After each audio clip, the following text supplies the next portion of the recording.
मी अजूनपर्यंत सकाळी नाश्त्याला कधीच मसाले भात नाही खाल्लाय. ही एकदम हिडन लोकल जागा आहे मित्रांनो. ही टुरिस्टी प्लेस बिलकुल पण नाहीये. आणि मी बघितलं इथे मॅक्झिमम जे लोकल लोक होते ते सगळे बसून मसाला राईसच खात होते. त्यामुळे मला हे मागवणं हे भाग होतं. 30 रुपयाची प्लेट आहे आणि बघूनच अशी वाटते ना की भरलेली एकदम. आणि वरतून हा जो कांदा पडला आहे ना, हा गेम चेंज करणार अशी मला फिलिंग आहे. मेन म्हणजे पहिला तुम्हाला जो अरोमा येतो तो कांद्याचा अरोमा येतो. कांद्यामुळे ह्याला वेगळाच फ्लेवर येतो. चला ट्राय करूया.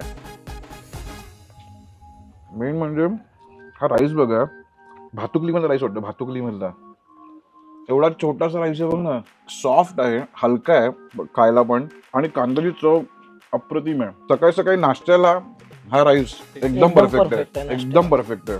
त्यामुळे 30 रुपयासाठी या मसाले भातला माझ्याकडनं मिळतो आहे फायनली गोल्डन. ऍक्च्युली ना, मी तुळजापूर माझी कुलदेवत आहे, तुळजादेवी, आणि मी तर भरपूर वेळा आलोय, पण हा कधीच विचार नाही केला की इथे अशा गोष्टी खायला मिळतील.